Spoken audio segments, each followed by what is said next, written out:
HarperCollins presents 4 Weddings and a Funeral Director by Hazel Graves. Read by Amelia March. Died and gone to heaven. Lily. Gosh, this place was romantic. Not that Lily had romance on the brain. She'd set that part of herself aside, somewhere between the warning klaxon of her mom's disastrous post-divorce relationships and the approximately 700 weddings Lily had attended last year as a maid of honor.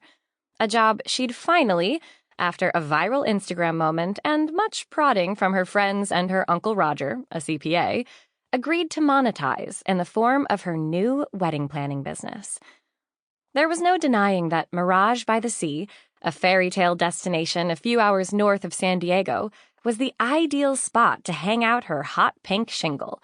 Beloved by influencers of the West Coast, it regularly trended on social media under the hashtags #quaint and #bougainvillea and #cottagecore goals. Home to a pedestrian-only promenade that wound around storybook cottages and quirky businesses propped up by intergenerational wealth rather than actual business plans, it was the sort of place that should have stopped existing sometime back in the 70s, before the hyper-capitalism of the 80s took over. And yet, thanks to state grants and a large cash infusion from an anonymous lottery winner, the dream paraded on.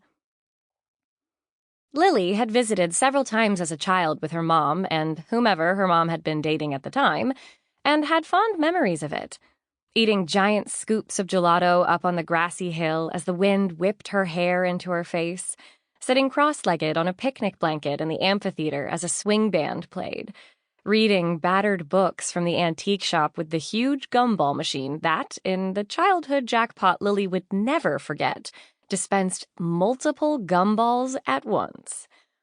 The town had many charms, but not least was the initiative from the Chamber of Commerce that enticed quirky new businesses by offering them a massive discount on their rent should they take over an empty shopfront. Lily's friend Annika, who was constantly sharing pictures of unfairly cheap houses in Sardinia and Sweden and extremely beautiful but terrifyingly rural parts of the U.S., had sent the post about it to Lily along with several heart eye emojis. Lily, a few glasses of wine and several Instagram pages deep into the beginnings of a quarter-life crisis, had immediately applied. Business type? Wedding planner. Business name? Eternal Elegance. Years of experience? None. No. Wait. When had the first of her friends got married? Because her expertise started then, with the first of her many unpaid and unappreciated internships. That had been a mere month ago. And now, here she was, hot pink, keyring-decorated duffel bag at her feet, ready to bestow matrimonial bliss upon the sleepy village.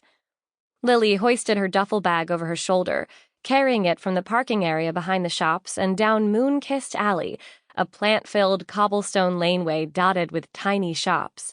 Made-to-order taffy, absurdly expensive wine, artisanal wind chimes, and cozy rocking chairs covered with plush, macrame-edged cushions and rhinestone-dotted folk art. The laneway opened out to a larger promenade, home to a winding array of larger 2-story shops with thatched roofs and arched windows, and individual patios draped with wisteria and astonishingly vivid flower baskets.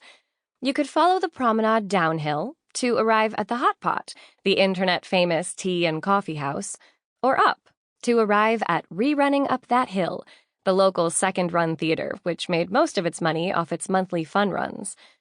From the top of the hill, you could see the spread of homes reaching towards the ocean, with its foggy fingers and sharp winds and happily splashing sea lions. And for the next year, for that was how long the discounted lease ran, it was home. Lily hugged her duffel, drinking in the perfection of it all as she waited for her realtor, Angela, to arrive with the key. Her new space was even more beautiful than in the post Annika had shared, and in the photos she'd spent hours browsing online. Art, it seemed, had failed to imitate life, but in the best possible way. The shop was a whitewashed building with gingerbread Sample complete. Ready to continue?